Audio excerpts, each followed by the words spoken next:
Shalom, shalom mes frères et sœurs, voici la deuxième vidéo dont je vous parlais dans le premier. Nous allons le visionner ensemble et je vais le commenter ensemble avec vous. Bien évidemment que je vais utiliser la parole de Dieu pour corriger là où il y a des incohérences, là où il y a des hérésies. Alors soyez prêts pour suivre encore ensemble avec moi ça. Des choses dangereuses qui peuvent choquer vos frères adventistes, évangéliques ou même les témoins de Jéhovah.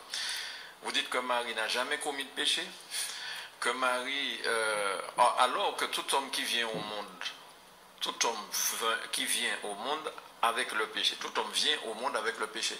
C'est ça. Oui. C'est bien ça. Hein? Tout homme vient au monde avec le péché. Avec le péché. Pourquoi vous dites que Marie, elle, n'avait pas de péché? Alors, vous avez dit une phrase là que je risque de choquer les frères adventistes, évangéliques et témoins de Jéhovah. Oui. Mais voyons, c'est eux qui doivent venir apprendre auprès de nous. Pourquoi moi je devrais être choqué? C'est plutôt ces églises-là qui doivent venir apprendre auprès de nous. Parce qu'ils ont la prétention de connaître la Bible. Alors que c'est nous qui leur avons donné la Bible. Ils n'ont pas la tradition, ils ne connaissent pas certaines choses. Et ils commencent à prêcher la parole de Dieu partout. Des aveugles qui conduisent des aveugles. La Bible est un livre dangereux. La Bible est un livre dangereux parce que la Bible répond à des codes. Vous savez, vous pouvez aujourd'hui démarrer un véhicule, ça ne veut pas dire que vous êtes un chauffeur. Il faut connaître le code de la route. Si vous ne connaissez pas le code de la route, vous ferez beaucoup d'accidents. Et dans ces églises, ces pasteurs pensent que le simple fait de lire la parole de Dieu suffit pour dire qu'on est devenu pasteur, qu'on peut enseigner les autres. Connaissent-ils le code de la route de la Bible? Par exemple, quand je dis que Marie n'a pas commis de péché, oui, ça les scandalise, mais parce qu'ils ne savent pas. Pourquoi je dis cela? Laissez-moi vous expliquer. Oui. C'est dans Luc chapitre 1, verset 28. L'ange vient voir Marie, lui dit, « Réjouis-toi, comblée de grâce, le Seigneur est avec toi. » Quand on n'a pas fait, par exemple, des études de grec biblique, on risque de faire même une fausse traduction. Par exemple, les témoins de Jéhovah ont traduit le mot « réjouis-toi » par « bonjour Marie ». Mais Marie n'a pas reçu un bonjour. Ce n'était pas bonjour. Le texte grec, c'est « kere ». « Kekari to mene, o kyrios metasu ». Ce que nous traduisons par « réjouis-toi, comblé de grâce, le Seigneur est avec toi ». Méditons sur ces trois phrases. L'ange dit « réjouis-toi ». Le texte dit que Marie est troublée par la salutation. Ce n'était donc pas un bonjour. Parce que si c'était un bonjour, comment peut-elle être troublée par la salutation? Et le texte dit que Marie entend la voix de l'ange qui lui parle. Alors que chez Zacharie, le texte dit que Zacharie vit l'ange et fut troublé. Zacharie est troublé par l'ange. Mais Marie n'est pas troublée par l'ange, mais par la salutation. Peut-être que ce n'était pas une apparition. Peut-être que Marie entendait une voix, mais n'avait pas vu l'ange. Je dis c'est une opinion théologique. Donc ici, on voit bien que Marie est troublée par la salutation. Ça ne pouvait pas être un bonjour. Et on dit que c'est kéré, réjouis-toi. C'est du grec. Mais Marie est une femme juive. Comment pouvait-elle entendre le grec? Et là, je vais raconter une chose encore chez nos pasteurs. C'est que le texte de Luc est un texte historique. Mais c'est aussi un texte théologisé. C'est-à-dire que Luc raconte une histoire vraie, mais en faisant une interprétation théologique. Son intention, c'est qu'il fait exprès d'écrire Kéré. Il se peut que Marie n'avait pas entendu Kéré puisqu'elle est juive. Elle n'est pas grecque. Mais c'est un texte historique puisque Luc, c'est Marie qui lui a raconté cette histoire. Et Luc met un peu de lui dans le texte en mettant le mot Kéré. Le mot Kéré, réjouis-toi, dans la Bible, ce mot n'est jamais employé. C'est employé dans l'Ancien Testament pour parler à la fille de Sion. Réjouis-toi, fille de Sion, voici que ton roi arrive. Personne dans la Bible n'avait été salué par le mot Kéré, réjouis-toi. Qu'est-ce que donc cela signifie? Cela signifie que Adam et Ève pleuraient parce que quand ils ont été refoulés du jardin d'Éden à cause du péché, Adam et Ève ont été expulsés du jardin d'Éden. Mais avec le kéré, réjouis-toi, cela veut dire que la Vierge reçoit la joie, que par cette salutation, Adam est relevé de sa chute. Par cette salutation, Ève ne peut plus pleurer. Marie personnifie ici la nouvelle Ève qui reçoit la salutation pour dire désormais toi, tu es dans le jardin de la grâce. Donc ce réjouis-toi, ce kéré, exprime que Marie est dans le jardin de la grâce, que par elle, l'homme est relevé de sa chute, que par elle, Ève ne peut plus pleurer, que par Marie, la création entière reçoit la joie. Mais quelle est cette joie si ce n'est pas être libéré du péché? Puisque là, le salut est antérieur au péché. Au début de la création, l'homme et la femme marchent nus. Ils sont là en contact avec Dieu. Chaque soir, Dieu venait à la rencontre de l'homme. C'est le péché qui crée une rupture ontologique entre... Mes chers frères et sœurs à travers le monde, il faut que j'aille pas à pas parce que le monsieur, il va dans tous les sens. Seigneur, aide-moi. Il a dit que Marie, dans la question qu'on lui a posée, la question que le journaliste ou l'animateur de l'émission lui a posée, c'était de savoir pourquoi vous dites que Marie est sans péché. Vous voyez comment il va hors contexte, il va taper à gauche, il va partout. On dit, pourquoi tu dis Marie est sans péché, n'a pas de péché? Il dit, parce que Marie a reçu une salutation particulière. Parce que Marie a reçu une salutation qui est différente de la salutation que Zacharie a reçue. Après avoir insulté les autres prédicateurs, après avoir dit que les autres prédicateurs ne savent rien, que ce sont eux qui doivent nous donner l'enseignement pour que nous puissions savoir comment nous devons marcher dans la foi. Mais ce monsieur a de sérieux problèmes. Hein. Lui-même, il ne se rend pas compte qu'il a de sérieux problèmes. Je vais vous lire un passage. Hein? Noé a reçu la grâce. Noé aussi a reçu la grâce. Mais est-ce que le fait que Noé a reçu la grâce fait de lui un homme qui n'a pas de péché? Le mot grâce veut dire quoi? Le mot grâce même. Le mot grâce. Je peux utiliser les termes grecs, hein, je connais, mais je ne veux pas utiliser. Je vous assure, je connais les termes grecs. Le mot grâce là, je sais ce que ça veut dire en grec. Mais ce n'est pas pour vous appâter, pour vous dire que je connais les termes grecs. Je vous dis, j'ai fait 3 ans de théologie, d'école biblique. Je connais ces choses parce qu'on nous a enseigné ces choses comme on l'a enseigné à lui aussi. La chose que lui n'a pas reçue, c'est qu'il n'a pas l'esprit pour comprendre les Écritures. Nous avons l'esprit pour comprendre. Donc, le mot grâce, tout simplement, veut dire un don immérité. Une faveur imméritée. C'est ce que cela veut dire, grâce. Grâce veut dire faveur immérité. Grâce veut dire don immérité. Inestimable même. On te fait une faveur. C'est une faveur qu'on t'accorde. C'est ça le mot grâce. C'est ça la signification. Donc Marie était bien pécheresse comme nous tous. Je dis bien, Marie était une pécheresse comme nous tous. Marie est née d'une femme et d'un homme comme nous. Toute personne qui naît sur cette terre naît en héritant le péché d'Adam et Ève. Paul le dit. Regardons ça rapidement.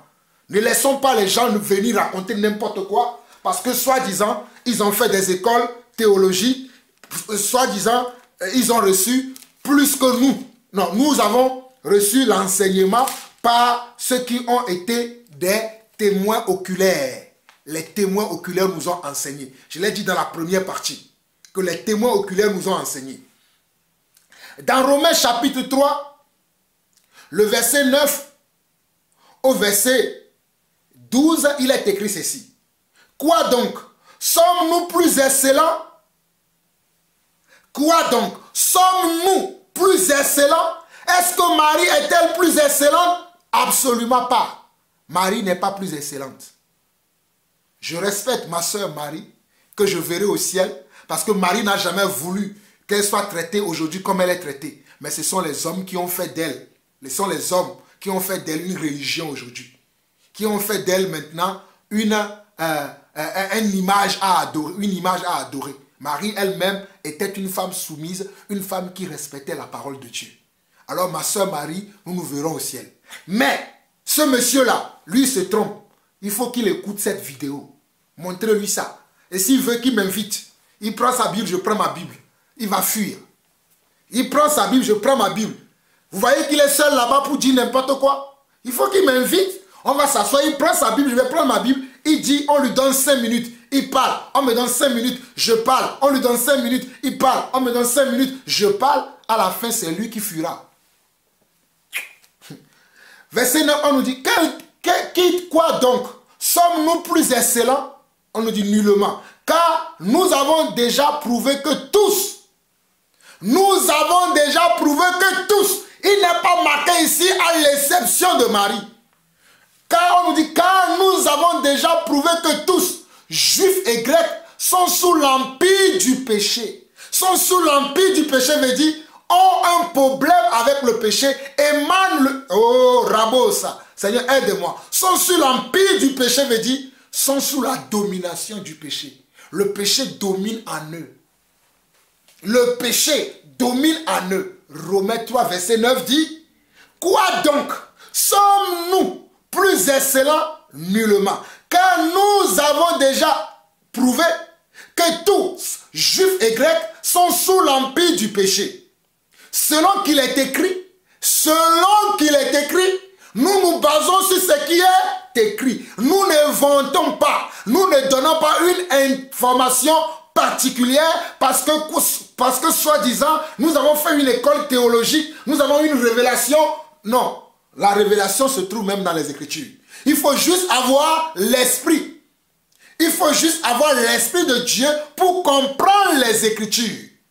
Lire les Écritures sans esprit, vous ne comprendrez pas. Mais si vous avez l'esprit, vous comprendrez les Écritures. Je répète encore, quand tu as les Écritures sans l'esprit, tu ne comprends pas. Tu peux dire de n'importe quoi. Mais si tu as l'esprit, tu comprendras ce que tu lis. Alors il est écrit, selon Romains 3, verset 10, selon qu'il est écrit, il n'y a point de juste, pas même un seul. Nul n'est intelligent, nul ne cherche Dieu, tous sont égarés, tous sont pervertis. Marie était une pervertie. Cher monsieur le padré, le curé, je ne sais pas le nom que tu as, mais voilà. Tous sont égarés, tous sont pervertis. Il n'y a aucun qui fasse le bien, pas même un seul. Il n'y a aucun qui fasse le bien, pas même un seul. Nous sommes dans Romains 3 et je vous ai lu le verset 9 au verset 12. Il n'y a même pas un seul. Donc où était Marie lorsque Paul écrivait ceci? Marie était encore sur terre. Parce que Marie était dans la chambre haute. Où les enfants de Dieu, alléluia, les disciples ont reçu le Saint-Esprit. Marie était là. Paul a vu Marie. Si. Oh, alléluia. Pourquoi Marie n'a pas dit à Paul, Paul, arrête ce que tu écris là. Hey, moi, j'étais une exception. J'étais une exception par Dieu. Bande de menteurs, bande de malfrats, bande de voleurs. Vous pouvez pas voler la gloire de Dieu. Dieu a dit qu'il n'y a pas un seul qui soit juste. Voilà pourquoi Dieu a dit à Marie que tu as obtenu une grâce. Elle n'est pas juste, mais Dieu lui fait la grâce. Comme Noé à son époque a reçu la grâce. Comme Abraham à son époque a reçu la grâce. Noé non plus n'était pas juste. Mais c'est Dieu qui lui a accordé sa grâce. Comme Marie n'était pas juste, sainte, mais c'est Dieu qui lui a accordé la grâce. Nous allons voir la prière et nous allons voir le message de l'ange plus tard. Mais revenons et écoutons encore ce monsieur qui se croit être érudit, mais qui ne raconte que des âneries. Je répète encore, il ne raconte que des âneries. Je vais reculer un peu. Et donc, par le réjouitoire, Dieu veut exprimer une histoire vraie, mais en faisant une interprétation théologique. Son intention, c'est qu'il fait exprès d'écrire Kéré. Il se peut que Marie n'avait pas entendu Kéré puisqu'elle est juive. Elle n'est pas grecque. Mais c'est un test historique puisque Luc, c'est Marie qui lui a raconté cette histoire. Et Luc met un peu de lui dans le test en mettant le mot Kéré. Le mot Kéré, réjouis-toi, dans la Bible, ce mot n'est jamais employé. C'était employé dans l'Ancien Testament pour parler à la fille de Sion. Réjouis-toi, fille de Sion, voici que ton roi arrive. Personne dans la Bible n'avait été salué par le mot Kéré, réjouis-toi. Qu'est-ce que donc cela signifie? Cela signifie que Adam et Ève pleuraient parce que quand ils ont été refoulés du jardin d'Éden, à cause du péché, Adam et Ève ont été expulsés du jardin d'Éden. Mais avec le Kéré, réjouis-toi, cela veut dire que la Vierge reçoit la joie. Que par cette salutation, Adam est relevé de sa chute. Par cette salutation, Ève ne peut plus pleurer.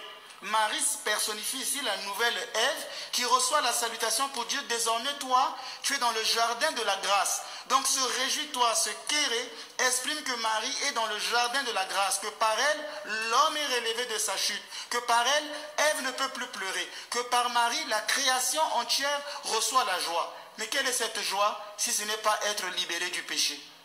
Puisque là, le salut est antérieur au péché. Au début de la création, l'homme et la femme marchent nus et ils sont là en contact avec Dieu. Chaque soir, Dieu venait à la rencontre de l'homme. C'est le péché qui crée une rupture ontologique entre l'homme et Dieu. Et donc, par le réjouis-toi, Dieu veut exprimer à Marie que désormais, la grâce, elle est là. elle est première. Donc, comme c'est pourquoi disait Saint André de Crète, c'est un père de l'Église. Et là, c'est pourquoi j'invite les pères, les protestants à ne pas lire que la Bible, à lire aussi les pères de l'Église. Les Saint André de Crète disait, réjouis-toi, toi l'instrument de la joie par laquelle a été ôtée la punition de la malédiction qui était le fruit de la transgression d'Adam et Ève. Et au lieu de la malédiction qui était le fruit de la transgression d'Adam et Ève, l'homme a reçu le droit à la joie et au bonheur auprès de Dieu. C'est pourquoi Marie est troublée par la salutation. Ce n'était pas un bonjour comme l'écrit les Bibles de témoins de Jéhovah. L'ange va rajouter, il va dire à Marie, comblée de grâce. Réjouis-toi Marie, comblée de grâce. Certains en Bible ont dit, réjouis-toi toi en qui une faveur a été faite.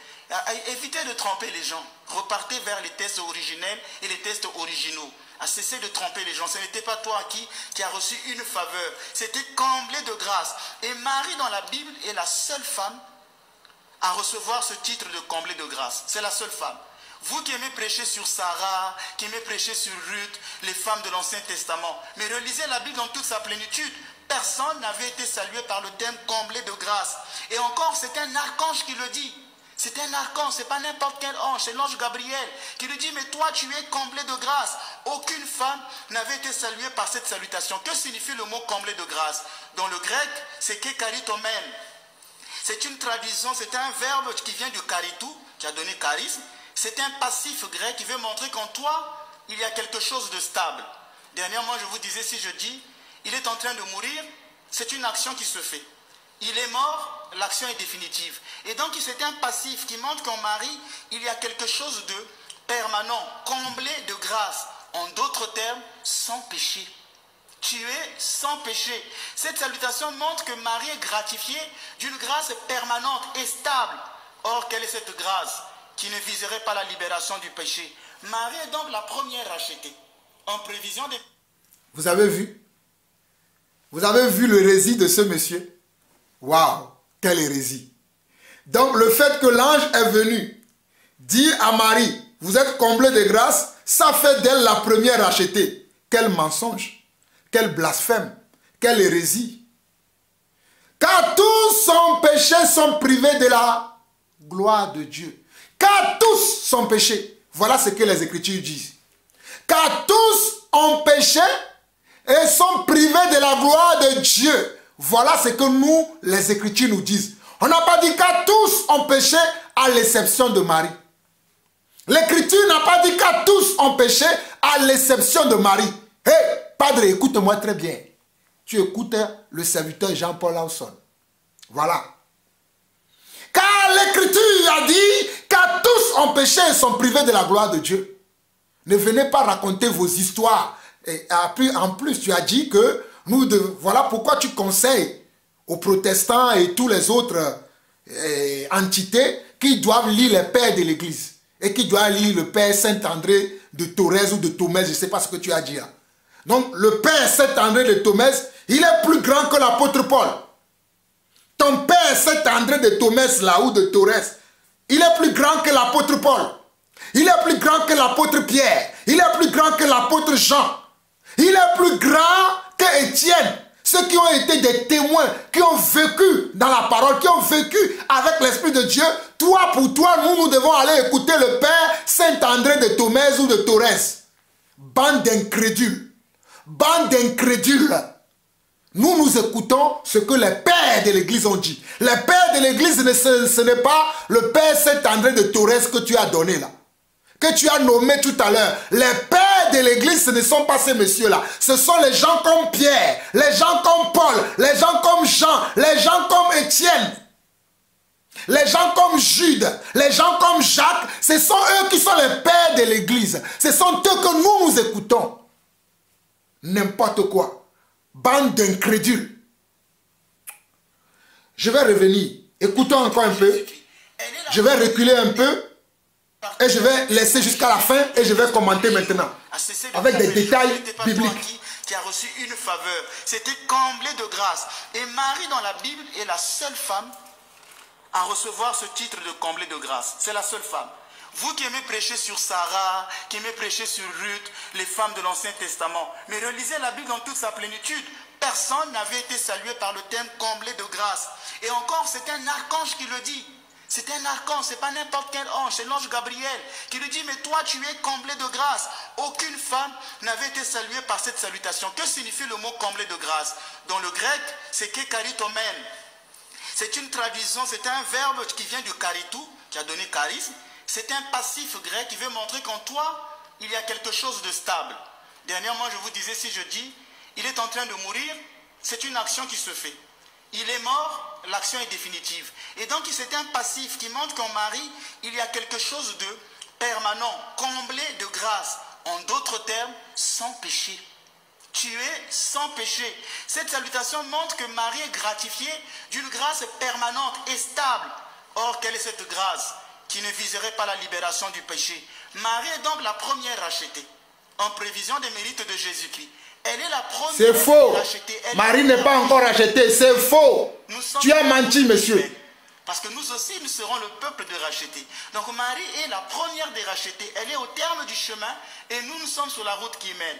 Au point que dans le royaume des cieux, Marie-Madeleine, celle qui a été pardonnée du péché, et Marie, la mère de Jésus, celle qui a été la première rachetée, pourront se regarder au ciel comme deux sœurs et se dire, Marie, la grâce qui a fait de toi, qui fait que de toi que tu sois au terme du chemin, c'est la même grâce qui a fait que moi aussi je sois sur ce même chemin. Et donc au ciel, Marie sera non pas seulement notre mère, elle sera notre sœur. Les pères disent que la mère de Dieu est sans tache et n'a pas entretenu d'affection terrestre.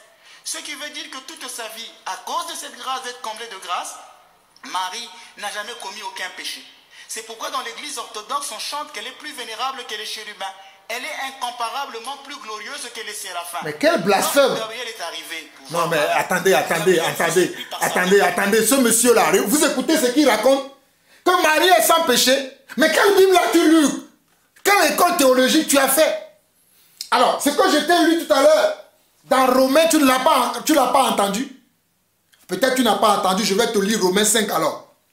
Je vais te lire Romains 5. Romains 5. Oh, alléluia. Romains 5 à partir du verset 16 dit ceci. Il n'en a pas du don comme de ce qui est arrivé par un seul qui a péché. Car c'est après une seule offense que le jugement est devenu condamnation, tandis que le don gratuit devient justification après plusieurs offenses. Verset 17. Si par l'offense d'un seul, la mort a régné par lui seul, à plus forte raison, ceux qui reçoivent l'abondance de la grâce et du don de la justice régneront-ils dans la vie par Jésus-Christ lui seul. Verset 18. Ainsi donc, comme par une seule offense, la condamnation a atteint tous les hommes. Par une seule offense. Quelle offense? Le péché d'Adam et Ève. Par leur offense, par leur péché, la condamnation a atteint tous les hommes. Je ne connais pas par détail toute la génération qui a suivi avant l'année. Si on veut compter depuis Adam jusqu'à Marie, le nombre de générations qui a suicidé, je ne connais pas le nombre exact parce que cela n'est pas nécessaire. Mais je sais, selon les Écritures, que à cause du péché d'Adam et Ève, Marie était une femme pécheresse parce que les Écritures le disent. Et nous croyons aux Écritures, nous ne croyons pas au Père Saint-André de Thorez ou de Thomèse. Il est écrit, ainsi donc, nous sommes dans Romains 5, le verset 18, ainsi donc, comme par une seule offense, la condamnation a atteint tous les hommes, de même par un seul acte de justice, la justification qui donne la vie s'étend à tous les hommes.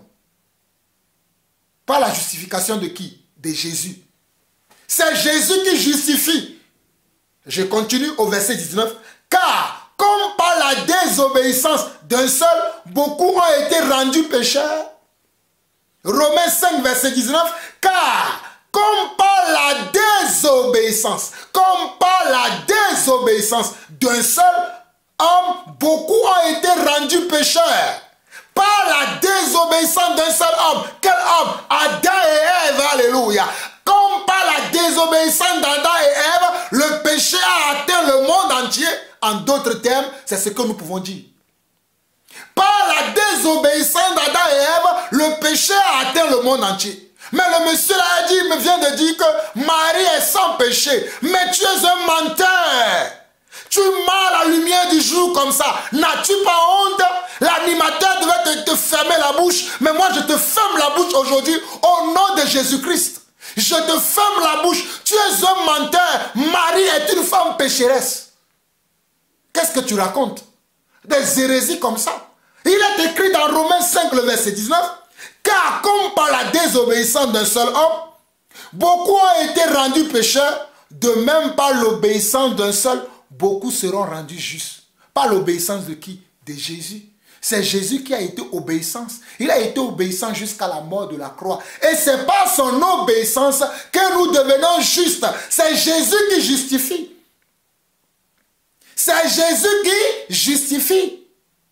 C'est Yeshua le Mashiach qui justifie. Voilà pourquoi Romains 5, verset 19 dit, or, comme par la désobéissance d'un seul homme, beaucoup ont été rendus pécheurs, de même par l'obéissance d'un seul, beaucoup seront rendus justes. Non, Marie a été rendue juste parce qu'il a cru au Seigneur Yeshua le Messie. Voilà pourquoi je te révèle, toi, homme de Dieu, qui se dit homme de Dieu mais qui ne connaissent pas les Écritures, que Marie a cru à Jésus-Christ de Nazareth. C'est ça qui l'a rendu juste. Mais ce n'est pas parce qu'il a obtenu la grâce pour enfanter le Seigneur. Ce n'est pas parce qu'il a obtenu la grâce pour enfanter le Seigneur qu'elle a été juste. Non, c'est parce que plus tard, elle-même, elle a cru au Seigneur. Et c'est ça qui l'a rendu juste. C'est ça qui a rendu juste Marie. Alors ne viens pas nous dire n'importe quoi. Ne viens pas raconter des âneries ici parce qu'il y a des gens qui ne connaissent pas les Écritures. Tu me trouveras sur ton chemin, moi Jean-Paul Lawson.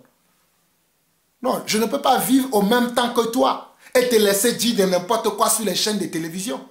Non, non, non, monsieur, tu te trompes. Tu te trompes.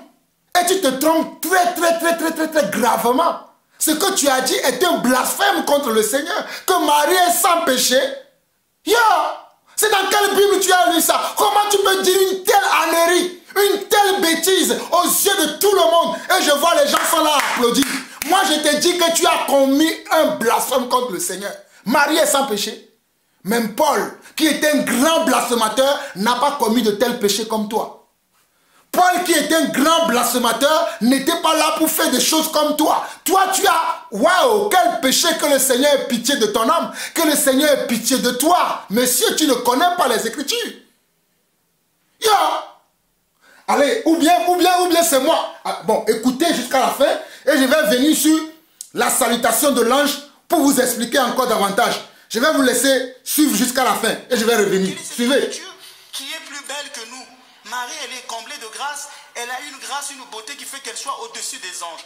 Non pas par nature, mais par grâce. On aurait dit que Gabriel en fut jaloux. Bon, c'est une expression parce que les anges n'ont pas de désir. Depuis la chute des anges dans le ciel, les anges n'ont plus de désir. Donc ils ne peuvent plus avoir des désirs de haine ou de jalousie. C'est une manière de dire un peu l'étonnement de Gabriel. Voyant cette beauté, dit, mais elle est comme la première Ève. Marie totalement éclatante de lumière, elle est sans péché.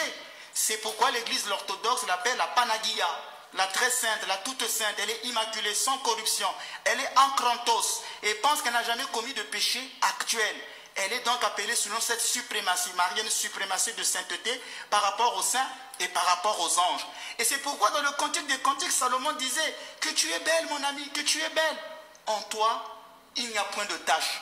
Cette parole déjà annonce celle qui sera sans tache, celle qui sera immaculée. Donc les gens qui disent Marie est une femme comme nous, eh bien là, ces gens-là se sont vraiment trompés. C'est toi qui te trompes. C'est toi qui te trompes, monsieur. Donc régis-toi, comblé de grâce, le Seigneur est avec toi. Cette troisième phrase, c'est O Kyrios metasu. Ce n'est pas un souhait. Comme quand on dit le Seigneur soit avec vous. Je souhaite que le Seigneur soit avec vous. Mais ici, il s'agit d'une révélation. Que Marie ne peut pas se cacher devant Dieu comme Ève. Ève, dans le premier jardin, se cachait. L'homme, où es-tu? J'ai entendu ta voix, j'ai su que tu étais nu, c'est pourquoi je me suis caché. Mais qui t'a dit que tu étais nu? Pourquoi te caches-tu? Marie ne peut pas se cacher devant Dieu parce que le Seigneur est toujours avec elle. Le Seigneur a toujours été avec elle. Et Genèse 2, verset 25 dira, or tous deux étaient nus, l'homme et sa femme, ils n'avaient pas honte l'un et l'autre. Quand Adam regardait sa femme dans toute cette nudité, il n'y avait pas le sentiment de honte. Cela veut dire que les deux marchaient nus, sans distance. Ici, on peut dire que cette phrase de le Seigneur est avec toi, c'est une réminiscence du jardin d'Éden. Réminiscence du jardin d'Éden, pourquoi? Mais bien est-ce que Marie, toi aussi tu peux marcher nu? C'est une métaphore. Parce que tu... Alors, vous dites qu'aujourd'hui, vous avez entendu? Vraiment, c'est déplorable. Vous voyez comment ce monsieur déchiquette la parole. Ce monsieur tord les sangs des Écritures. Ce monsieur dit des choses qui sont intolérables, qui sont incompréhensibles. Vraiment, c'est déplorable.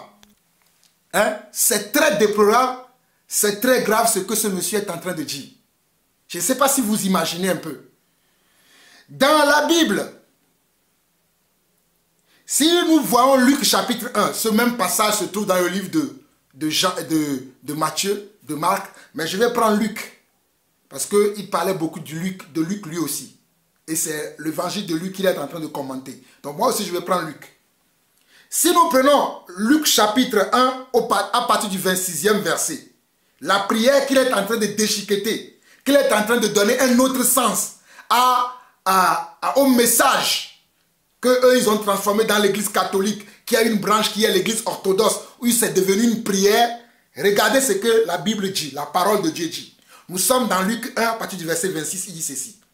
Au 6e mois, l'ange Gabriel fut envoyé par Dieu dans une ville de Galilée appelée Nazareth, auprès d'une vierge fiancée à un homme de la maison de David nommé Joseph. Le nom de la vierge était Marie. Ok. L'ange entra chez elle et dit, je te salue, toi à qui une grâce a été faite. Je te salue, toi à qui une grâce a été faite.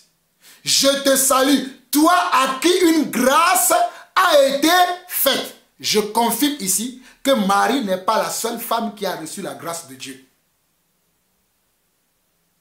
Noé a reçu la grâce de Dieu. Vous connaissez Noé? Enoch a reçu la grâce de Dieu. Il a même été enlevé. Noé a reçu la grâce de Dieu. Abraham a reçu la grâce. Même Moïse a reçu la grâce de Dieu. Mais continuons. Il dit, et j'ai dit que la grâce est une faveur imméritée. Il dit non, ne dites pas que c'est la faveur. Grâce, c'est... Le mot grâce veut dire, on te gracie de quelque chose. On te fait une faveur de. Faveur de. On te fait un don de. On te donne une mérite que tu n'as. On te donne une mérite que normalement que tu n'as pas. C'est pour ça que c'est une grâce. On te donne une mérite que normalement tu ne devrais pas avoir. Voilà pourquoi c'est une grâce. Ne jouons pas sur les mots. C'est une grâce parce qu'on te donne une faveur. On te donne un don. On te donne une place que normalement tu ne devrais pas avoir. Mais on te fait une grâce. On te fait une faveur. Voilà. Ne jouons pas sur les mots. Je continue. Verset 28. L'ange entra chez elle et dit, je te salue, toi à qui une grâce a été faite. Le Seigneur est avec toi. Troublée par cette parole, Marie se demanda ce que pouvait signifier une telle signification. Mais c'est normal qu'elle soit troublée. Vous savez pourquoi elle était troublée? Parce qu'elle savait qu'elle était une pécheresse. Oh, Marie savait qu'elle était une pécheresse. Mais dis-moi qui suis une pécheresse. Comment se fait-il que le Seigneur pose ses yeux sur moi? Alléluia. That is the revelation. Voilà pourquoi Marie était troublée. Marie était troublée parce qu'elle savait qu'elle était une femme pécheresse. Et qu'elle ne méritait pas la grâce du Seigneur. Mais le Seigneur dira, alléluia, le Seigneur dira dans Romains chapitre 9.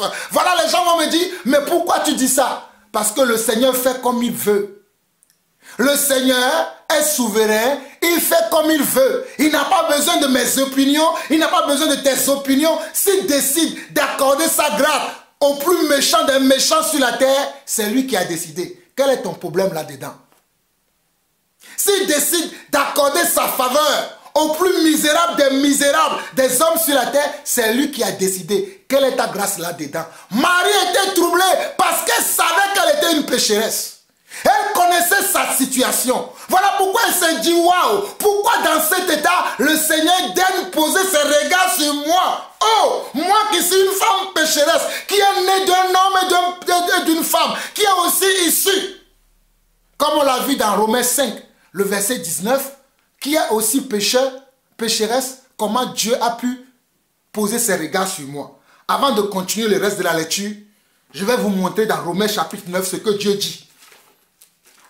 Ce que Dieu dit pour ceux qui aiment nous contredire, que nous disons n'importe quoi. Dans Romains chapitre 9, verset 14 au verset 20, il est dit ceci.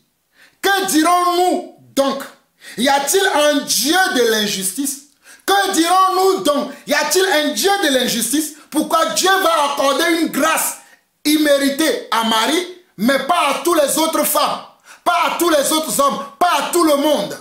Donc, en faisant cette action, y a-t-il de l'injustice en Dieu?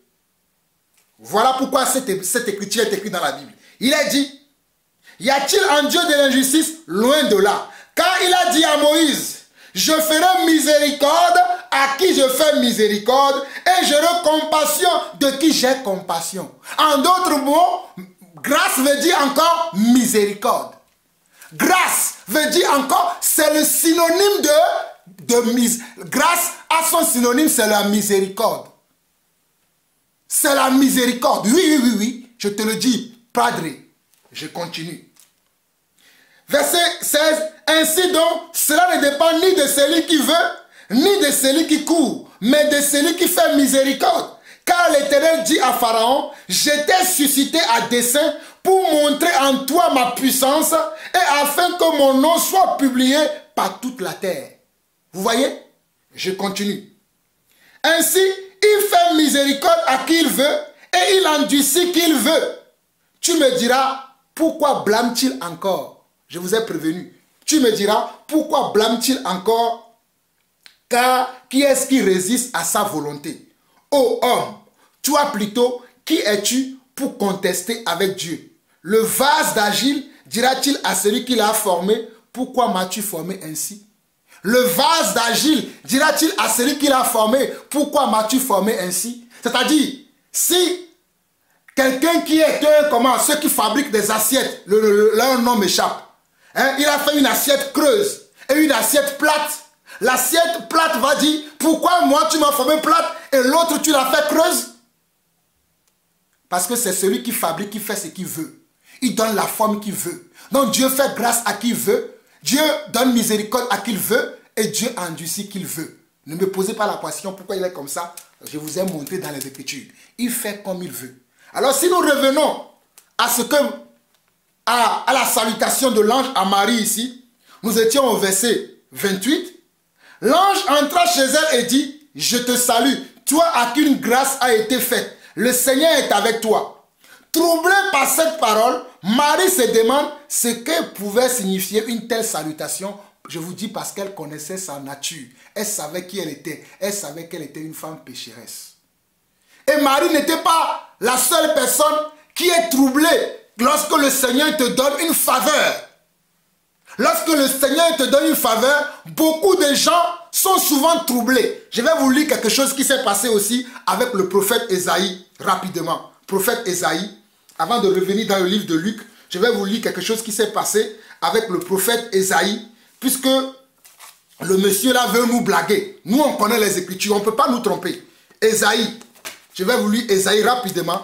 Ésaïe chapitre 6, je crois que mes souvenirs sont bons, mais je vais vous lire ça rapidement afin que vous sachiez qu'il y a des gens qui sont troublés lorsqu'ils voient la manifestation de Dieu dans leur vie d'une manière spéciale.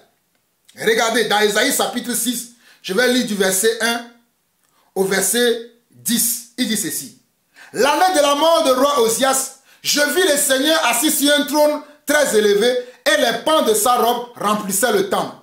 Des séraphins se tenaient au-dessus de lui. Ils avaient chacun 6 ailes dont ils se couvraient la face, 2 dont ils se couvraient les pieds et 2 dont ils se servaient pour voler. Ils criaient l'un à l'autre et disaient, Saint, Saint, Saint est l'Éternel des armées, toute la terre est pleine de sa gloire. Les portes furent ébranlées dans leur fondement par la voix qui retentissait et la maison se remplit de fumée. Alors je dis, regardez ici, verset 5. Alors je dis, malheur à moi, je suis perdu, car je suis un homme dont les lèvres sont impures. Ésaïe connaissait son état, le Seigneur se révèle à lui. Il voit le Seigneur dans sa majesté. Alléluia. Il voit le Seigneur Dieu Yeshua Mashiach. Oh, Rabo Saïkarama. Sois élevé, Seigneur. Il voit le Seigneur notre Dieu dans sa majesté, dans sa comment? Dans sa sainteté. Et il fut troublé. Il dit, waouh, comment moi qui suis un homme pécheur, je puisse accéder à ce spectacle. Esaïe était conscient que parce qu'il était un homme pécheur, il ne pouvait pas avoir accès à ce spectacle. Esaïe le savait. Comme Marie aussi fut troublée. C'est la même chose. Je continue, vous allez comprendre. Verset 5 d'Esaïe 6. Alors j'ai dit, malheur à moi, je suis perdu car je suis un homme dont les lèvres sont impures. J'habite au milieu d'une peuple dont les lèvres sont impures et mes yeux ont vu le roi l'Éternel des armées. Et mes yeux ont vu le roi l'Éternel des armées. C'est là la grâce que Esaïe a obtenue parce qu'il était un homme imparfait. Parce que Dieu dit que personne ne peut accéder à sa présence parce que dans la présence de Dieu, les pécheurs ne peuvent pas avoir accès à la présence de Dieu. Monsieur le curé, monsieur le padré, aucun pécheur ne peut avoir accès à la présence de Dieu si Dieu ne te donne la miséricorde, ne te donne la grâce. Si Dieu ne te gratifie, tu ne peux pas accéder à sa grâce. Tu ne peux pas accéder à sa présence plutôt. Tu ne peux pas accéder, comment? Dans son royaume, s'il ne te donne pas sa grâce. Voilà pourquoi Esaïe dit, au verset 5, alors je dis, malheur à moi, je suis perdu, car je suis un homme dont les lèvres sont impures. J'habite au milieu d'un peuple dont les lèvres aussi sont également impures. Et mes yeux ont vu le roi des rois, l'Éternel des armées. Mais regardez la suite de ce que Esaïe nous révèle. Mais l'un des séraphins vola vers moi à la main une pierre ardente qu'il avait prise sur l'autel avec les pincettes. Et il en toucha ma bouche et dit, ceci a touché tes lèvres, ton iniquité est enlevée et ton péché est expié. Arabosha.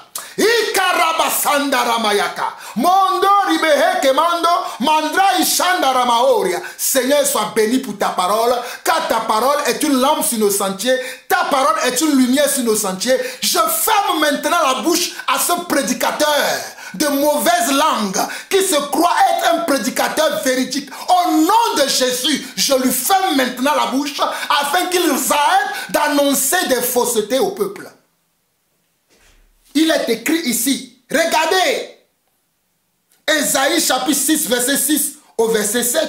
Mais l'un des séraphins vola vers moi, tenant à la main une pierre ardente qu'il avait prise sur l'autel avec des pincettes. Et il en toucha ma bouche et dit, ceci a touché tes lèvres. Ton iniquité est enlevée et ton péché est expié. C'est ça qui a permis à ce que Ésaïe puisse tenir dans la présence de Dieu. Sinon, il sera mort. Aucun homme sur cette terre rempli de péché ne peut voir Dieu et rester vivant. C'est écrit dans les Écritures. Il ne pourra jamais rester vivant. Mais pour que tu restes vivant, il faut que tu sois enveloppé de la sainteté de Dieu. Il faut que tu sois enveloppé, alléluia, de la magnificence de Dieu. Il faut que tu sois enveloppé de la gloire de Dieu. Voilà pourquoi Dieu a permis que l'ange puisse aller prendre comment? Oh, cette pierre pour toucher les lèvres d'Ésaïe afin d'expier son péché pour que Ésaïe puisse être saint. Pour que Ésaïe puisse être sans péché devant lui, juste pour un instant. Tu comprends maintenant les Écritures? Donc arrêtez de dire n'importe quoi aux gens. Et le verset 8 dit, j'entendis la voix du Seigneur, qui enverrai-je et qui marchera pour nous? Je répondis, me voici, envoie-moi. Parce que le péché a été ôté, il peut maintenant entendre la voix de Dieu et Dieu va pouvoir l'envoyer. Je vous laisserai lire la suite. Je reviens à Luc chapitre 1, là où nous étions, pour vous dire que c'est très important que nous comprenions les Écritures. Nous étions au verset 29, quand le Seigneur a permis que je puisse vous montrer que la même scène que Marie est en train de vivre, que cet homme-là est en train de dire qu'elle est la seule femme qui a vécu ça. D'autres personnes, il y a plusieurs exemples dans la Bible. C'est parce que je ne veux pas que ma vidéo soit longue. Sinon, je peux vous montrer plusieurs exemples de ce que Marie est en train de vivre. Mais on appelle ça une miséricorde, une faveur, une grâce, un don de Dieu. Je continue. Verset 29. Trouvé par cette parole, Marie se demandait ce que pouvait signifier une telle salutation. L'ange lui dit, ne crains point, Marie, car tu as trouvé grâce devant Dieu. Vous voyez? De la même manière que Marie craignait, c'est de la même manière que Esaïe aussi a dit, malheur à moi, mes yeux ont vu le Seigneur. Malheur à moi, mes yeux ont vu le Saint des Saints. Ici aussi, l'ange va le rassurer pour dire, Marie, ne crains point. Alléluia. Car tu as obtenu faveur, la même grâce, la même miséricorde. Esaïe aussi l'a reçu. Ne nous dis pas qu'il n'y a personne d'autre. Tu as parlé des femmes. Pour extrapoler un peu, il y a plusieurs personnes. Il y a eu des femmes qui ont reçu la grâce de Dieu aussi. J'ai dit, je ne veux pas que la vidéo soit longue. Sinon, je suis capable de te montrer tout ça. On continue. Verset 30. L'ange lui dit, ne crains point, Marie, car tu as trouvé grâce devant Dieu. Et voici la grâce qu'il a obtenue. Voici le terme de la grâce. Voici comment le terme de la grâce. La grâce que, oh alléluia, que Esaïe a obtenue, c'est qu'il devait être un messager. Dieu devait l'envoyer lui en tant que messager pour accomplir une mission particulière. Il te confier une mission. Hey, tu as été à l'école théologique, mais tu es vide de sens. Tu n'as aucune intelligence spirituelle dans la tête. Écoute-moi très bien. Hey, écoute-moi très bien. Je suis Jean-Paul Lawson, l'apôtre du Seigneur Dieu. Tu as été à l'école théologique, mais tu n'as aucune intelligence spirituelle. Tu es dépourvu d'intelligence. Tu n'as aucune sagesse spirituelle. Écoute-moi très bien. Viens t'asseoir, tu vas écouter la vraie parole. Nous avons l'Esprit de Dieu. C'est l'Esprit qui doit t'enseigner la parole. Ce n'est pas l'école théologique qui doit t'enseigner. Celui qui obtient la grâce de Dieu a pour rôle d'accomplir une mission. Je te répète encore, celui qui obtient la grâce de Dieu a pour rôle d'accomplir une mission. Et la grâce qu'Esaïe avait reçue à l'époque, c'était qu'il devait être un messager, un prophète qui devait entendre des messages de Dieu et venir donner au peuple. Voilà ce que Marie, lui, devait faire. La mission de la grâce que Dieu lui a donnée, c'est ça que je vais te lire maintenant pour que tu comprennes que tu es complètement à côté de la plaque. Il dit ici au verset 31. Et voici, tu deviendras enceinte, et tu enfanteras un fils, et tu lui donneras le nom de Jésus. Il sera grand et sera appelé fils du Très-Haut. Et le Seigneur Dieu lui donnera le royaume de David, son père. Il régnera sur la maison de Jacob éternellement, et son règne n'aura point de fin. Et regardez verset 34, c'est que Marie répond. Voilà pourquoi je vous dis que Marie, c'est ma soeur. Marie n'a jamais été une rebelle. Marie n'a jamais été comment? Une rebelle comme l'église catholique et les églises orthodoxes font d'elle aujourd'hui une rebelle. Quelqu'un qui se rebelle contre Dieu. Quelqu'un qui veut être à la place de Dieu. Marie n'a jamais fait ça. Marie était une femme respectueuse. Marie était une femme soumise. Verset 34, Marie dit à l'ange, comment cela se fera-t-il puisque je ne connais point d'homme? Regarde. Puisque je ne connais pas un homme, l'ange lui répond, le Saint-Esprit viendra sur toi, et la puissance du Très-Haut te couvrira de son ombre. C'est pourquoi le Saint-Enfant qui naîtra de toi sera appelé fils de Dieu. Voici, Élisabeth, ta parente, a conçu elle aussi un fils en sa vieillesse. Et celle qui était appelée stérile est dans son 6e mois. Car rien n'est impossible à Dieu. Regardez verset 38. Car rien n'est impossible à Dieu par rapport à sa cousine qui était une femme stérile, mais qui va faire naître plus tard le prophète Jean le Baptiste qui a précédé Jésus-Christ notre Seigneur. Donc le verset 38, Marie va répondre ceci. Marie va dire, je suis la servante du Seigneur, qu'il me soit fait selon ta parole, et l'ange la quitta. Marie va répondre, je suis la servante du Seigneur, qu'il me soit fait selon ta parole, et l'ange la quitta. En quoi cela parle du péché? En quoi cela veut dire que Marie n'a jamais péché? En quoi cela veut dire que Marie a été une femme sans péché? Bande d'incrédules, bande de menteurs, Vous tordez les sangs des Écritures, vous allez mourir si vous ne vous repentez pas. Si vous ne revenez pas à la vraie doctrine que les vrais apôtres, les vrais témoins du Seigneur ont enseigné, vous allez périr, je vous le dis. On ne se moque pas de Dieu. Ce qu'un homme aura semé, il la moissonnera. Tu fais de Marie, Marie immaculée. Mais Marie est immaculée, immaculée de conception. Ah bon? Marie est immaculée de conception? Où as-tu vu ça? Dans quelle Bible tu as lu ça? Dans quel livre tu as vu ça? Mes frères, je vais vous jouer la dernière partie de sa vidéo et je vais conclure. Hein? Vous voyez comment ces hommes disent n'importe quoi? Vous dites Écoutez. que Marie n'a jamais commis de péché? Que Marie, alors que tout homme qui vient au monde, tout homme qui vient au monde avec le péché, tout homme vient au monde avec le péché. C'est ça? Oui. C'est bien ça, hein? Tout homme vient au monde avec le péché. Avec le péché. Pourquoi vous dites que Marie, elle, n'avait pas de péché? Alors, vous avez dit une phrase là que je risque de choquer les frères adventistes, évangéliques, témoins de Jéhovah. Oui. Mais voyons, c'est eux qui doivent venir apprendre auprès de nous. Pourquoi moi je devrais être choqué? C'est plutôt ces églises-là qui doivent venir apprendre auprès de nous. Parce qu'ils ont la prétention de connaître la Bible. Alors que c'est nous qui leur avons donné la Bible. Ils n'ont pas la Blasphème. tradition. Ils ne connaissent pas certaines choses. Tautologie, et ils commencent blasphème. à prêcher la parole de Dieu partout. Des aveugles qui conduisent des aveugles. C'est toi qui es l'aveugle. La Bible est un livre dangereux. La Bible est un livre dangereux parce que la Bible répond à des codes. Vous savez, vous pouvez aujourd'hui démarrer un véhicule. Ça ne veut pas dire que vous êtes un chauffeur. Il faut connaître le code de la route. Ça, c'est Si vrai. vous ne connaissez pas le code de la route, vous ferez beaucoup d'accidents. Le code de la Bible, c'est le Saint-Esprit. Ce n'est pas l'école théologique. De lire la parole de Dieu suffit pour dire qu'on est devenu pasteur, qu'on peut enseigner les autres. Je suis d'accord avec toi, mais il faut recevoir l'Esprit de Dieu. As-tu l'Esprit de Dieu? Que Marie n'a pas commis de péché. Oui, ça les scandalise, mais parce qu'ils ne savent pas. Pourquoi je dis cela? Ah oui, dis, explique-nous. Suivez vous-même maintenant. Chapitre 1, verset 28. L'ange vient voir Marie, lui dit, réjouis-toi, comblé de grâce, le Seigneur est avec toi. N'importe quoi. Quand on n'a pas fait, par exemple, des études de grec biblique, on Voilà. risque de faire... Il vient épater les gens parce que tu as fait les études de grec. Bonjour Marie. N'importe Il n'a quoi. pas reçu un bonjour. Ce n'était pas bonjour. Le texte grec, c'est kere.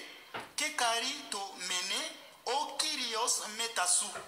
Ce que nous traduisons par réjouis-toi, comblé de grâce, le Seigneur est avec toi. Méditons sur ces trois phrases. L'ange dit réjouis-toi.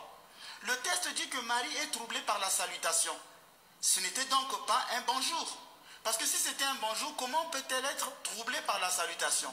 Et le texte dit que Marie entend la voix de l'ange qui lui parle. Alors que chez Zacharie, le texte dit que Zacharie vit l'ange et fut troublé. Zacharie est troublé par l'ange. Mais Marie n'est pas troublée par l'ange, mais par la salutation. Peut-être que ce n'était pas une apparition. Peut-être que Marie entendait une voix, mais n'avait pas vu l'ange. Je dis c'est une opinion théologique. Donc ici, on voit bien que Marie est troublée par la salutation. Ça ne pouvait pas être un bonjour. Et on dit que c'est kéré, réjouis-toi. C'est du grec. Mais Marie est une femme juive. Comment pouvait-elle entendre le grec? Et là, je vais raconter une chose encore chez nos pasteurs. C'est que le texte de Luc est un texte historique. Mais c'est aussi un texte théologisé. C'est-à-dire que Luc raconte une histoire vraie, mais en faisant une interprétation théologique. Son intention, il fait exprès d'écrire kéré. Il se peut que Marie n'avait pas entendu kéré puisqu'elle est juive. Elle n'est pas grecque. Mais c'est un texte historique puisque Luc, c'est Marie qui lui a raconté cette histoire. Et Luc met un peu de lui dans le texte en mettant le mot kéré. Le mot kéré, réjouis-toi, dans la Bible, ce mot n'est jamais employé. C'était employé dans l'Ancien Testament pour parler à la fille de Sion. Réjouis-toi, fille de Sion, voici que ton roi arrive. Personne dans la Bible n'avait été salué par le mot kéré, réjouis-toi. Qu'est-ce que donc cela signifie? Cela signifie que Adam et Ève pleuraient parce que quand ils ont été refoulés du jardin d'Éden, à cause du péché, Adam et Ève ont été expulsés du jardin d'Éden. Mais avec le kéré, réjouis-toi, cela veut dire que la Vierge reçoit la joie. Que par cette salutation, Adam est relevé de sa chute. Par cette salutation, Ève ne peut plus pleurer. Marie personnifie ici la nouvelle Ève qui reçoit la salutation pour Dieu. Désormais, toi, tu es dans le jardin de la grâce. C'est faux. C'est faux. Notre nouvelle Ève, c'est Jésus-Christ. Notre nouvel Adam, c'est Jésus-Christ. C'est faux. Lis ta Bible, va lire Romains. Le nouvel Adam, c'est Jésus. Le nouvel Adam, la nouvelle Ève, c'est Jésus-Christ. Ce n'est pas Marie, la nouvelle Ève. Le salut est antérieur au péché. Franchement. Au début de la création. création, l'homme et la femme marchent nus. Ils sont là en contact avec Dieu. Chaque soir, Dieu venait à la rencontre de l'homme. C'est le péché qui crée une rupture ontologique entre l'homme et Dieu. Et donc, par le réjouis-toi, Dieu veut exprimer à Marie que désormais, la grâce, elle est là. Elle est première. Donc, comme c'est pourquoi disait saint André de Crète, c'est un père de l'Église, et là, c'est pourquoi j'invite les pères, les protestants, à ne pas lire que la Bible, à lire aussi les pères de l'Église. Les saint André de Crète disait... Voilà, saint André de Crète. L'instrument de la joie par laquelle voilà, c'est ça ce que vous lisez. Saint André de Crète est plus important que Pierre, est plus important que Jean, est plus important que Paul, est plus important qu'Étienne, qui ont donné les témoignages vivants de la parole. Vraiment, bande d'incrédules. L'ange va rajouter, il va dire à Marie, comblée de grâce. Réjouis-toi Marie, comblée de grâce. Certains en Bible ont dit, réjouis-toi toi en qui une faveur a été faite. Évitez de tromper les gens. Repartez vers les textes originels et les textes originaux. Cessez de tromper les gens. Ce n'était pas toi qui a reçu une faveur. Grâce veut dire faveur. Grâce veut dire compassion. Grâce veut dire comment? Compassion. Compassion imméritée. Miséricorde imméritée. Don immérité. Arrête tes bobards là. Mais relisez la Bible dans toute sa plénitude. Franchement. Personne n'avait été salué par le thème comblé de grâce. Et encore, c'est un archange qui le dit. C'est un archange, c'est pas n'importe quel ange, c'est l'ange Gabriel qui lui dit, mais toi tu es comblé de grâce. Aucune femme n'avait été saluée par cette salutation. Que signifie le mot comblé de grâce? Dans le grec, c'est kekaritomène. C'est une traduction, c'est un verbe qui vient du karitou, qui a donné charisme. C'est un passif grec qui veut montrer qu'en toi, il y a quelque chose de stable. Dernièrement, je vous disais, si je dis, il est en train de mourir, c'est une action qui se fait.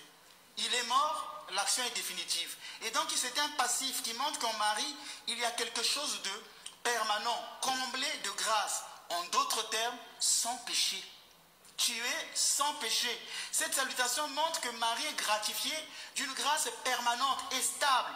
Or, quelle est cette grâce qui ne viserait pas la libération du péché? Marie est donc la première rachetée, en prévision des mérites de Jésus-Christ. Elle est la première des rachetées. Elle est au terme du chemin. Et nous sommes sur la route qui y mène. Parce que nous aussi, nous serons le peuple de rachetés. Donc Marie est la première des rachetés. Elle est au terme du chemin et nous sommes sur la route qui y mène. Au point que dans le royaume des cieux, Marie-Madeleine, celle qui a été pardonnée du péché, et Marie, la mère de Jésus, celle qui a été la première rachetée, pourront se regarder au ciel comme deux sœurs et se dire, Marie, la grâce qui a fait de toi, qui fait que de toi que tu sois au terme du chemin, c'est la même grâce qui a fait que moi aussi je sois sur ce même chemin. Et donc au ciel, Marie sera non pas seulement notre mère, elle sera notre sœur. Les pères disent que la mère de Dieu est sans tache et n'a pas entretenu d'affection terrestre. Ce qui veut dire que toute sa vie, à cause de cette grâce... Au lieu de croire à la Bible, vous croyez au Père. N'a jamais commis aucun péché. Les pères disent, nous croyons aux apôtres. Les pères disent, elle est incomparablement plus glorieuse que les séraphins. Lorsque Gabriel est arrivé pour voir Marie, mais Gabriel fut surpris par sa beauté, en disant, mais quelle est cette créature qui est plus belle que nous? Marie, elle est comblée de grâce, elle a une grâce, une beauté qui fait qu'elle soit au-dessus des anges. Non pas par nature, mais par grâce. On aurait dit que Gabriel en fut jaloux. Bon, c'est une expression, parce que les anges n'ont pas de désir. Depuis la chute des anges dans le ciel, les anges n'ont plus de désir. Donc ils ne peuvent plus avoir des désirs de haine ou de jalousie. C'est une manière de dire un peu l'étonnement de Gabriel. Voyant cette beauté, dit, mais elle est comme la première Ève. Marie totalement éclatante de lumière, elle est sans péché. C'est pourquoi l'église orthodoxe l'appelle la Panagia, la très sainte, la toute sainte. Elle est immaculée, sans corruption. Elle est ankrantos et pense qu'elle n'a jamais commis de péché actuel. Elle est donc appelée selon cette suprématie, marienne suprématie de sainteté par rapport aux saints et par rapport aux anges. Et c'est pourquoi dans le Cantique des Cantiques, Salomon disait que tu es belle mon ami, que tu es belle. En toi, il n'y a point de tache. Cette parole déjà annonce celle qui sera sans tache, celle qui sera immaculée. Donc les gens qui disent Marie est une femme comme nous, eh bien là ces gens-là se sont vraiment trompés. L'ange va rajouter une autre phrase. Il dit le Seigneur est avec toi. Donc réjouis-toi, comblé de grâce, le Seigneur est avec toi. Cette troisième phrase c'est O Kyrios metasu. Ce n'est pas un souhait. Comme quand on dit le Seigneur soit avec vous, je souhaite que le Seigneur soit avec vous. Mais ici il s'agit d'une révélation que Marie ne peut pas se cacher devant Dieu comme Ève. Ève dans le premier jardin se cachait. L'homme, où es-tu? J'ai entendu ta voix, j'ai su que tu étais nu, c'est pourquoi je me suis caché. Mais qui t'a dit que tu étais nu? Pourquoi te caches-tu? Marie ne peut pas se cacher devant Dieu parce que le Seigneur est toujours avec elle. Le Seigneur a toujours été avec elle. Et Genèse 2, verset 25 dira, or tous deux étaient nus, l'homme et sa femme, ils n'avaient pas honte l'un et l'autre. Quand Adam regardait sa femme dans toute cette nudité, il n'y avait pas le sentiment de honte. Cela veut dire que les deux marchaient nus, sans distance. Ici, on peut dire que cette phrase de le Seigneur est avec toi, c'est une réminiscence du jardin d'Éden. Réminiscence du jardin d'Éden, pourquoi? Mais bien sûr, Marie, toi aussi tu peux marcher nu. C'est une métaphore. Parce que tu... Alors, vous dites qu'aujourd'hui... Vous voyez, mes chers frères et sœurs à travers le monde, vous voyez comment les gens qui ne connaissent pas les Écritures, c'est ainsi qu'ils arrivent à vous baratiner, à vous remuer les cerveaux et vous commencez à les suivre. Il a dit, oui, oh Seigneur, pardonne cet homme. Il a dit, le Seigneur lui a dit, et il a dit que l'ange lui a dit, le Seigneur est avec toi. Le Seigneur n'a-t-il pas dit à Josué chapitre 1, le Seigneur n'a-t-il pas dit aussi à Josué que je serai avec toi? Le Seigneur n'a-t-il pas dit à Moïse qu'il serait avec lui? Le Seigneur n'a-t-il pas dit à Abraham qu'il serait avec lui? Toutes les promesses que le Seigneur a fait à tous ses serviteurs, à tous ceux qu'il a appelés pour le servir, le Seigneur était toujours avec toutes ces personnes.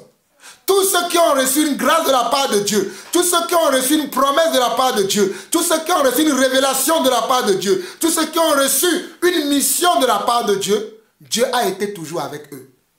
J'ai été assez clair dans cette vidéo, assez longue dans cette vidéo, afin que vous puissiez comprendre, afin que vous puissiez déceler comment ces hommes-là, ces prédicateurs d'aujourd'hui, soi-disant des pères de l'église, regardez, au lieu d'écouter ce que la Bible dit, ils écoutent les pères. Il a dit, Père, menace de quelque chose là. Au lieu d'écouter ce que la Bible dit là, ce que les premiers chrétiens, les premiers croyants, ceux qui ont été des témoins oculaires, ils ont vu le Seigneur, les écrits qu'ils ont faits, eux ils préfèrent suivre les écrits des autres personnes. Ceux qui ont tordu le sang des Écritures pour leur propre ruine, c'est ceux-là qu'ils suivent. Voilà pourquoi quand vous les écoutez, vous n'arrivez pas à grandir spirituellement. Vous n'arrivez pas à avancer. Vous croyez que vous avancez, mais vous n'avancez pas. Les catholiques, je vous plains que le Seigneur vous aide à ce que vous sortez de là. J'étais un grand catholique. Moi que vous voyez Jean-Paul là au son. Si mon père m'a appelé Jean-Paul, il voulait que je sois pape. Voilà pourquoi il m'a donné le prénom Jean-Paul. Parce que mon père désirait que je sois pape. J'ai été élevé dans cette religion. Mais Dieu m'a sorti plus tard. Dieu m'a ouvert les yeux afin que je comprenne les Écritures. Et j'ai compris les Écritures, voilà pourquoi j'en parle aujourd'hui. Toi qui es encore dans cette religion, toi qui es encore embaratiné, enroulé dans cette religion, ma prière pour toi est que Dieu t'ouvre les yeux et qu'enfin tu sors de là. Il est temps que tu sors de là. Ne reste pas dans ce mensonge. Ne reste pas dans cette hérésie. Ne reste pas dans ce blasphème d'église qui trompe tous ces adeptes, qui trompe tous ces croyants. Mais relève-toi, lève-toi et Christ t'éclairera. Lève-toi, toi qui m'entends. Lève-toi, toi qui vas recevoir ce message, cette vidéo. Lève-toi et Christ t'éclairera. Ne demeure pas éternellement dans cette religion. Sinon, si tu meurs dans cette religion, tu ne verras pas le Seigneur. Car cette religion n'est pas de Dieu. Cette église, Dieu ne le connaît pas. Voilà pourquoi vous regardez ce que cet homme enseigne et ce que la parole dit, c'est une contradiction. Dieu ne se contredit pas. Dieu est le même hier, il est le même aujourd'hui et il est le même éternellement. Que Dieu vous aide. C'est lui seul qui peut nous aider. C'est lui qui m'a aidé. C'est lui qui aide tous nos frères et sœurs à travers le monde. Il est capable de t'aider, mais il faut que tu t'humilies. Humilie-toi et Dieu t'ouvrira, Dieu t'éclairera les yeux afin que tu puisses voir la véritable foi et que tu puisses avoir la véritable communion avec Dieu. Il y a une dernière vidéo que je vais entamer tout de suite. Nous arrêtons celle-là ici. Que Dieu vous bénisse, vous qui me suivez, partagez ces choses. Partagez ces choses car nombreux sont ceux qui ne connaissent pas la vraie parole. Nous vous aimons. Shalom. À tout de suite.